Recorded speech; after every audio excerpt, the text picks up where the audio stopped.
This week's channel message from the angels is all about telepathy, about how it's different from empathy, how we are developing it with some helpful steps that we can take to help us get there faster. So, welcome back to my channel, you guys. My name is Ann Tucker. For those of you who are here for the first time, welcome. And I am a trance channel. I channel from the angelic realm. And I do that by going into a deep meditative state or trance. And I raise my vibration up as high as I can go and a little higher. And I connect, and those messages come through.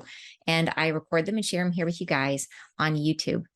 So, this week's message, like I said, a super interesting one about our current experience of telepathy. They say we all experience it in little spurts or bits here and there, but that it's sporadic. We don't have any control over it, right? For those of you, and it is tied to our our elevation of our frequency, that it becomes easier for us as our frequency goes up. But they give us a whole lot better of an understanding of what it is and how we're going to be using it, how we're going to access it in this message. So if you haven't yet, please do like and subscribe to the channel, and you'll see a lot more messages like this one. So, all right, shall we dig in? You guys ready? All right, here is what they say. There is within the world developing a sensation of oneness, of which we have foretold. A sense of yourselves as becoming closer, bonding, connecting. Heretofore unspoken has been the definition of this bonding, closeness. So they're saying this is what this is going to be, the definition of telepathy, right? And they're describing it as a closeness, a bonding, a connection. So this is really like on our passage to becoming one with all things and one with each other. Next paragraph.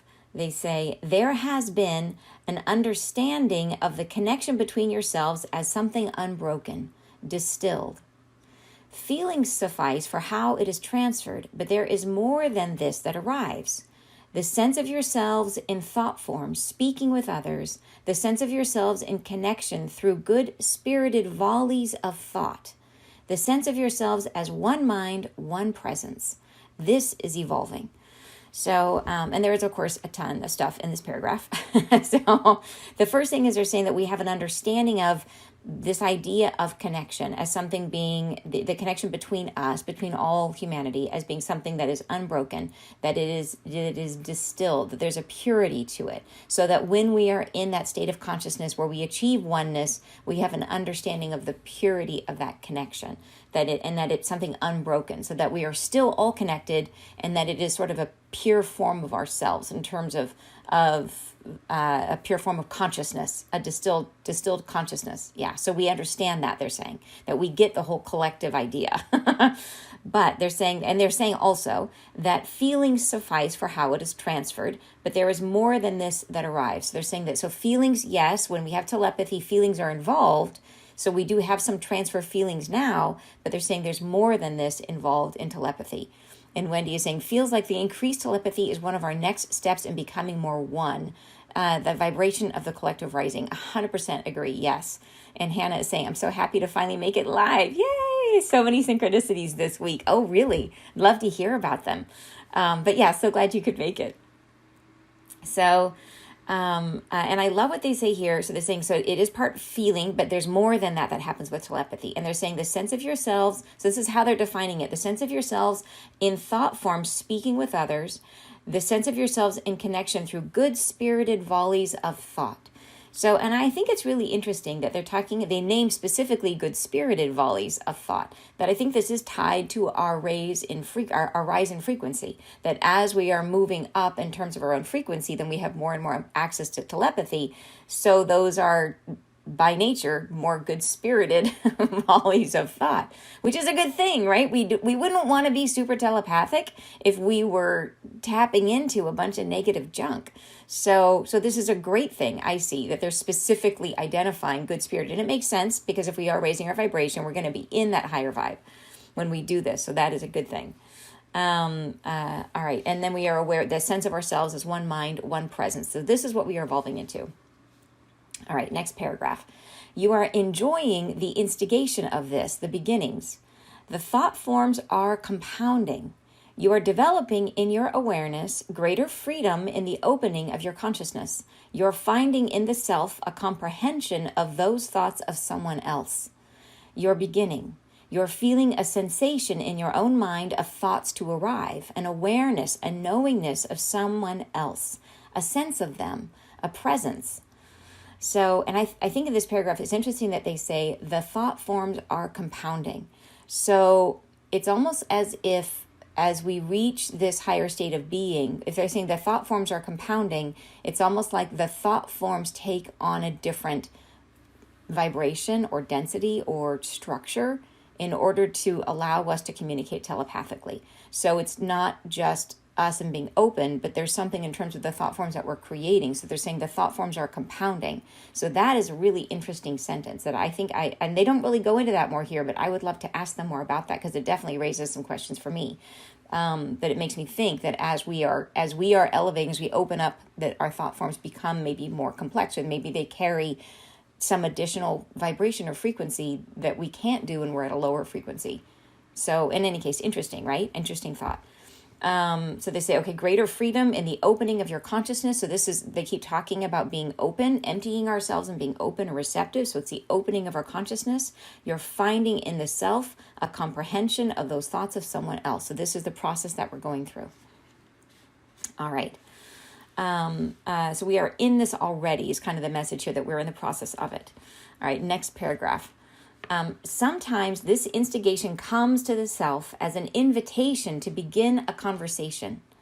And they will say, I was just thinking of yourself. So one of you just said that you call your daughter and that you guys were just like, you knew she was going to call, and she calls if you think of her. So that's exactly what they're talking about here.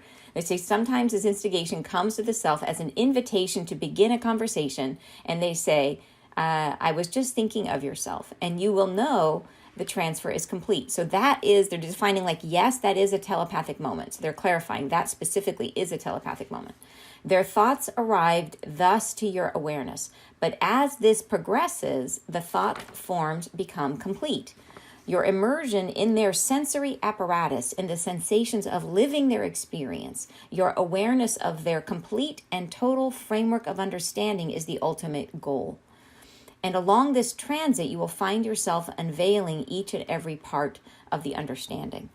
So they're going to continue to kind of blow this out and help us to understand it in more depth. But they're saying here that so they're defining like what you described. Definitely that is telepathy, but that is going to become deeper and richer.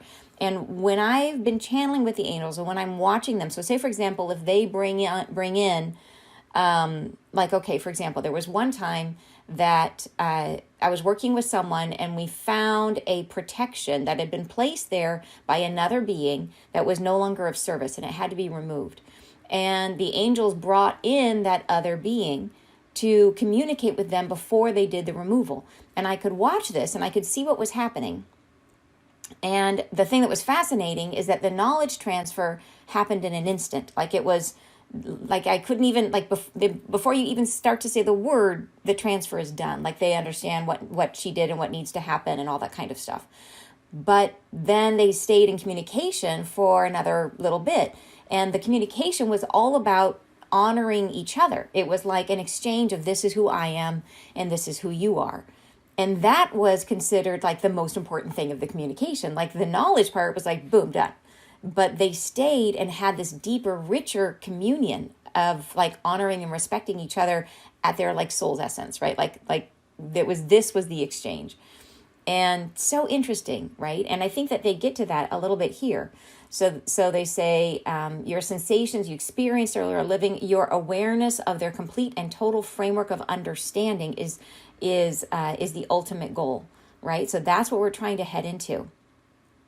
And by the way, this also does remind me, like as they're describing telepathy, like one experience I had that was kind of a mind blower was I was with my son. We were touring around. He had just gotten into UW, and we were touring around, or maybe he just applied to UW, and we were touring the college, looking around, and all of a sudden I heard my phone ringing, but it didn't sound like a phone. It sounded like my daughter's voice. And it was saying, pick up the phone, Mom, pick up the phone. And every time the ring played, it was her voice. It was pick up the phone. And I thought it was so amazing. I'm like, oh, wow, my daughter must have done something to my phone to make it play her voice. And I was asking my son, like, oh, what did Kate do to my phone ringer? Well, he didn't hear it. He heard just a regular phone ringing, but I heard it as my daughter's voice. And when I picked it up, sure enough, it was her. And, but what an interesting thing. So was that me in telepathy perceiving that, or was that her throwing her voice, right? Super interesting question. But I heard it clear as day, to the point where I was, oh, like, how did you, even when I answered the phone, like, how'd you do that? And she's like, what? What are you talking about? But yeah, super interesting. And you're saying, Teresa's saying, that has always been with my daughter. I need to try it on other people. Yeah, right. And I think we do really tap into the people that we're close to. It's almost like we form a little, like a closer network. Like I remember my mom and I, when I was in high school, my mom was a teacher at my high school. And every morning we would come out and, come out to breakfast. And day after day, we would come out wearing the same thing, the same colors. And we were going to the same place. So I'd be like, okay, somebody's got to change. We can't both show up every day in like matchy outfits. It would be way too dorky. But it was day after day after day, we would come out wearing the exact same thing. And super funny. So, okay, anyways, I'm sure you guys have tons of stories like this, but every single one of them it's always mind-blowing when it happens, All right, next paragraph. You will find as you begin moving closer to this density that you find your housing more permeable to their sensations, not as you have been feeling, not as empathic souls describe when they encounter another's vibration and feel their resonance within their own skin. For this is what is in yourself that vibrates akin to another's feeling. So what they're saying is that empathy is slightly different from telepathy. They're saying that empathy is that you're certainly perceiving their energy, but what you're tuning into is there a place in your own frequency that resonates with what's happening inside of them? So it pulls up any bit of yourself that then identifies. So it's like it's a body resonance, an emotional resonance that happens with, so, and then you're attuned to it. So because it's like that being in a state of heightened sensitivity is what it is. So they're saying it's different because it's not the same thing as projecting a thought form. It is like a resonance in common that because you're hypersensitive, you are aware of it. Whereas another person might walk right through it and they might start feeling the same way, but not be aware of it, not sensitive to it. So they go on to say, what we're speaking of builds on this, for your perception is worthy. It builds on this to the extension of the self, to the reception of another's thought form. Not merely their emotional frequency. It is a sense of them, what they are perceiving. Their perception, their conclusion, which is drawn, their absolute entanglement in the context they are living in. The comprehension of this they're transferring. So this is the difference. And they're saying that you are building on that skill of empathy because the emotions are part of it. So that's sort of like a building block to this whole puzzle. And so they're saying that your perception is worthy. It builds on this. But then what we're really looking at with this is and this makes me think of like what I've seen when I see the angels talk to other beings, that it is a sense of them, what they are perceiving, their perception, their conclusion, which is drawn, their absolute entanglement in the context that they're living in. So this is the comprehension that they're transferring. So it's this idea of this like fully embodied idea of this person, like the wholeness of what they are in terms of the way they encounter life. Like what is it to be them? Like that's the goal that we're trying to get to. Like you can meet a person and know what it's like to be them in the context that they're currently living. So it's that powerful, but they go on to say that it's also separate. So that's interesting. So we'll keep going. They say it may be a wish they are speaking to see yourself. You receive the context of your own name and being in connection with them, and as well as the desire to focus your attention there. You feel this twofold in yourself as a knowledge of their presence and awareness of their focus, a desire for contact. It is a multi-folded opportunity you're experiencing. So this is exactly speaking to what you're talking about, Hannah or Teresa, about your daughter. So they're describing it as a multi-folded opportunity, and so it's a knowledge of their presence and an awareness of their focus, and their focus is on a desire for contact. So it's two pieces, and so you may have had other things where you have an awareness of a presence. But then couple that with a knowledge of their focus. What are they focused on? So these are like the pieces they're talking about. These are sort of the building blocks that get us to telepathy. So yes, empathy, like emotional perception. Then there is an awareness of a presence. And you have probably felt that, where you are suddenly aware that someone is looking at you, or that you're aware that someone has walked into the room even though you heard nothing. That's an awareness of a presence. So, or you may just suddenly feel like someone's thinking of you, or you just like they pop into your mind, right? An awareness of their presence. So maybe they're thinking about you and all of a sudden you are sensitive to that. Then the next step beyond that is an awareness of their focus. What are they focusing on? And all of this is building us up to this idea of this totally comprehensive understanding of what it is to be them. All right, next paragraph. They say, when this occurs and you encounter such a thing, do not dismiss the lot of your understanding. Do not assume it was infrequent, a mere bias in the self to arrive at this conclusion. Give it full prospect. Understand its meaning as significant, to see it as the trail you are upon, as something of this journey which will conclude with your own passage to a point of such enrapture with your own perceptivity that you are able to encounter another in their frequency and understanding wherever they may be. So they're saying, like, when this happens, when you have these moments that seem like, oh my gosh, they, it's like you connected, or you felt that they wanted to call, you knew they were going to call moments before they did, notice it and celebrate those moments, to see it as the trail, to see it as a building, a flexing of these muscles that you're developing. So don't do it as like, oh, it's a one-off, but see it as you are building your capacity to do this. And they said that it will conclude with your own passage, building to a point of such enrapture with your own perceptivity. And they choose their words so carefully, right? But I think this is important. Enrapture with your own perceptivity.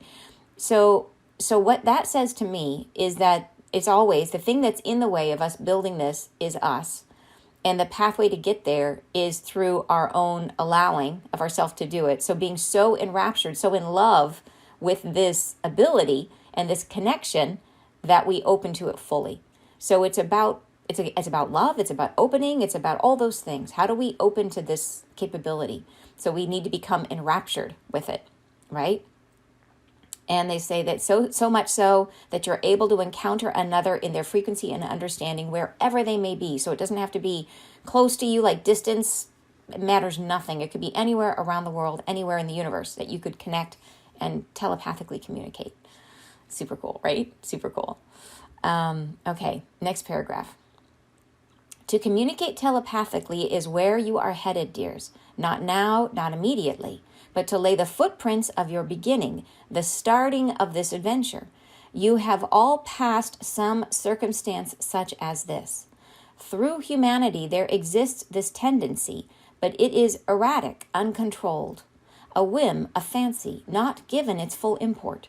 And we wish now to bring it to the forefront to show yourselves that it is forming within you.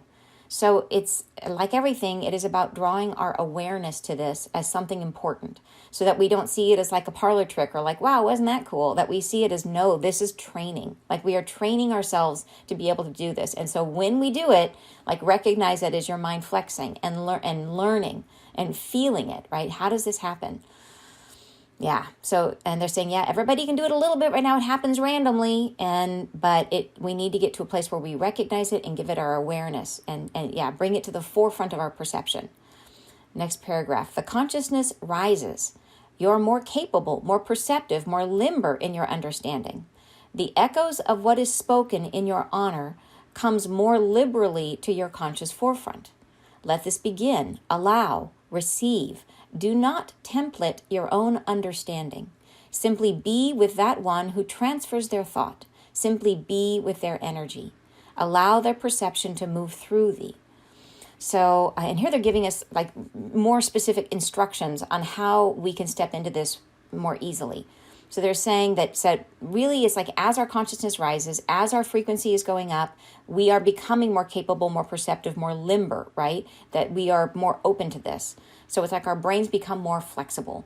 The echoes of what is spoken in your honor come more liberally to your conscious forefront. So what I love about this, again, is they are calling our attention to the fact that these are positive thoughts. Like these aren't negative thoughts. So it really makes you realize that in order to do this, you have to be in a high frequency. We can't be sending each other, thought daggers. They have to be like happy thoughts, nice thoughts. So thoughts that, what is spoken in your honor. So things that are thought about you that are positive. The echoes of these thoughts that are spoken about you in honor comes liberally to your conscious forefront. So you start to tune in when people are thinking of you in positive ways. Let this begin. Allow, receive.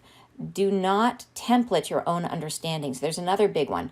Don't template your own understanding. So what this means is that we have expectations, and they have been on us in so many of these messages about our expectations and how they limit what it is we are open to perceive. They put up walls and barriers in terms of what's possible in our own mind. So they want us to they keep talking about how we have to empty ourselves out of our perceptions and just be open and let it be what it's going to be. So we don't want to come into this with an expectation of what this person's going to say to us or what might be happening. We want to just and this the way they say do it is to get out of this idea of projecting our own expectations. They say simply be with their energy. So if you have a perception of someone, just feel what it's like to be in their presence.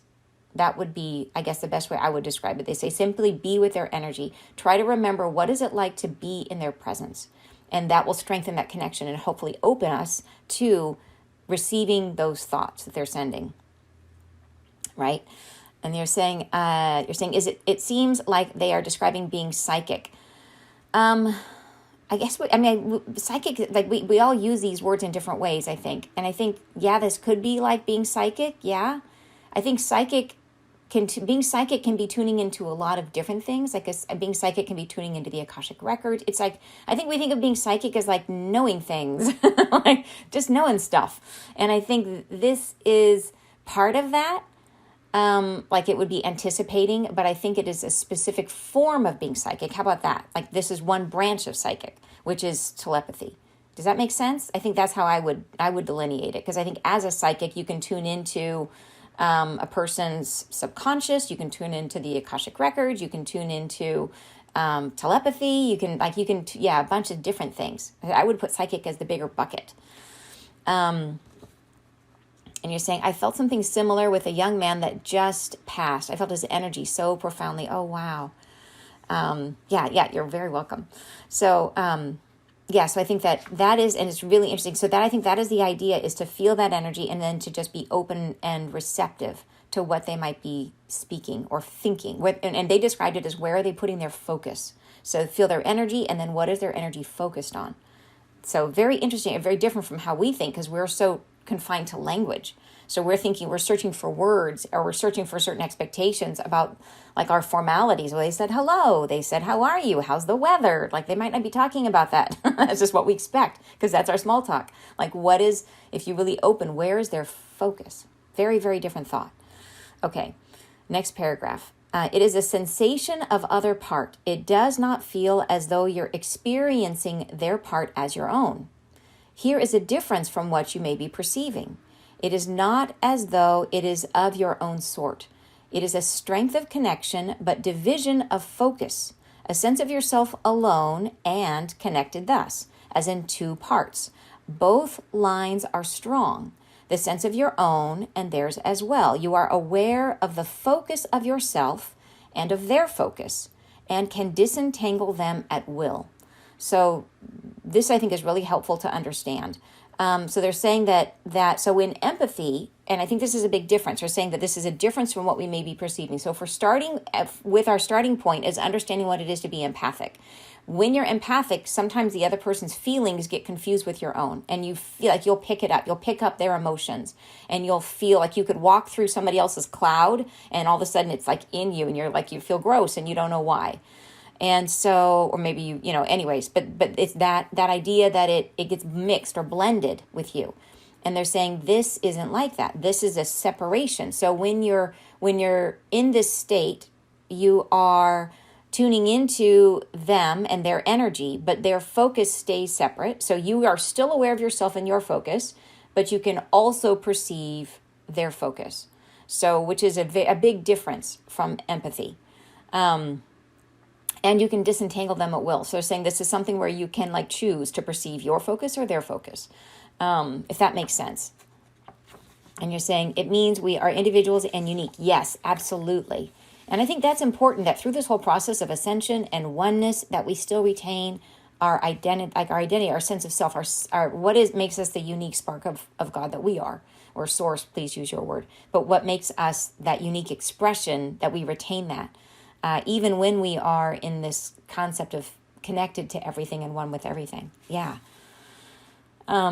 Okay, next paragraph. They say there is not the conundrum faced by many in the present day of a joining or union between your focus and that of another, where one does feel as though you have absorbed the perceptions of another being. This is not the occurrence into which you are stepping. We wish to make this clear for your journey to prosper, to sense in the self the division, the transfer will be made ready, easy, simple. So, and they're just reiterating it here, because I think it is a really important point, because it's almost like we have to unlearn how we have come so far in terms of our empathy and relearn what it is to be feeling another person's energy without letting it take over, and to feel what it is to be near them, not what it is to be feeling their feelings. Yeah, hopefully that's clear. And I think that knowing that, they said, then it becomes easy, because empathy is exhausting. You guys know that if you are absorbing everybody else's feelings, it can be really depleting. They say this is not that. This is easy, simple. Like, it's not an exhausting process. Let's go. They go on to say, the passing of this will include such easy remedy to the now problems in the making. Such simple and supple capability can replace the many means of technology. So here they're talking about, like, who needs a cell phone when you can connect at this deeper, richer level? And I think that's where we're headed eventually, is to a place where words just won't be able to do things justice. And you might hear this from people who have experiences, people who have near-death experiences that go to, like, other realms, and everything's telepathic, and the layers of information that come in. Like, I know when I'm channeling, it's like I think of it as like they're coming through on many channels. So they'll be coming through with words as they're speaking, but they're also showing me images over here on the side, and then often they're also communicating sensations in the body. So, for example, if they're doing a healing, I will feel what's happening inside my own body. I'll understand better, because I'm getting this sort of multifaceted picture that's got layers to it, and I can, and in doing that, I can get something fairly complex. They can convey a pretty complex idea really quickly, because it's like I get a flash, and then all of a sudden I get, like, there's all this stuff in it that in words would take you a super long time to understand, and there would be all this potential misunderstanding in it, because words are tied to our expectations. We have different just like the word psychic, we all have different ideas of what psychic might mean. So there can be confusion. But with this kind of communication, we don't have any of that. But here, I think it's interesting. They're saying, yeah, why do you need a cell phone if you can do this? Which is kind of cool. And you're saying definitely exhausting to be empathetic. Yes. Yeah. And I have so much compassion for people who are incredibly sensitive with that gift, because I know it can be really, really hard. And you're saying, is it a sense of discernment? Great question. I think it is like this. I think it, because they're describing it, the process as one, and the thing they keep trying to get us to get to is this idea of allowing, opening, releasing. And I think that once you're in that state of opening, the trick is going to be this: how do we know what our focus is? Perceiving our focus and perceiving their focus.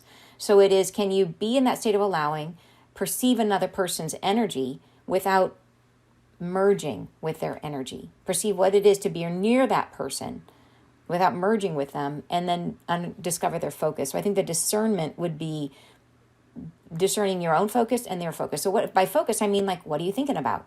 What's on your mind? What are you perceiving right now? What are you looking at? So, like, right now, my focus is here with you guys. But, later my focus is going to be on, going to lunch or whatever it is. Like, so that's my focus. So that's are the thoughts that are in my mind right now. And so what are they thinking about? What's their focus?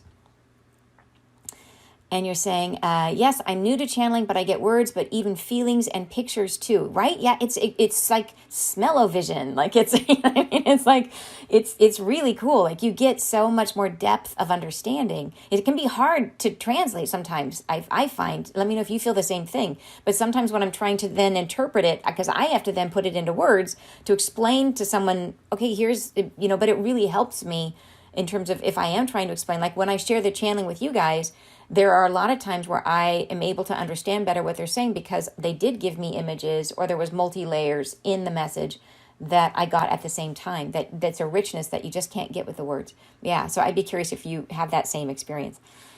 All right, they go on to say, it will not be easy at first for all beings. It will take time and increasing frequency, so raising our frequency, an increasing sense of this, an awareness, a juxtaposition of which we spoke takes cultivating. You will arrive, dears. It will arrive more frequently. And I think this speaks right to what you were asking, Rebecca, about like, is it a discernment? They're saying a juxtaposition, the juxtaposition of which they spoke, which is this idea of your focus and their focus. They say it takes cultivating. So that's something that I think we will have to learn how to experience over time. But it will arrive. They say it will arrive more frequently. So more and more. And I think the key is raise our vibration. Like that's it. Like raise our vibration and open and get rid of our expectations. And then to notice when these things happen and treat them as significant, to treat them as a learning lab. And pay attention when it happens. Like treat it as like this is the path. Like it's happening. Okay, what happened there? How did I learn from that? Like trying to pay attention to it. Yeah. And you're saying, yes, and it all comes really fast, so it's hard for me to keep up sometimes. Yes, absolutely. Me too. Yeah, I totally relate to that. All right, next paragraph. And this is the last paragraph. They say, it will astound thee, each and every presence of this focus of which we are speaking. It will astound thee. It will reimagine being as humanity.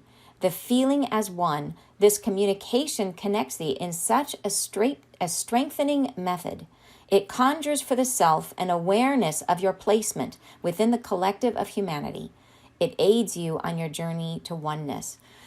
So I think there is no accident that this is kind of up next in terms of our conscious evolution, because they're saying that having telepathy developing and flexing, it requires us to do these critical things, which is to raise our frequency, to become open, to get rid of our expectations, right? All of these things that they're telling us we need to do in order to be able to, and that honing in on these messages is like following a trail of breadcrumbs to know when we're doing it correctly.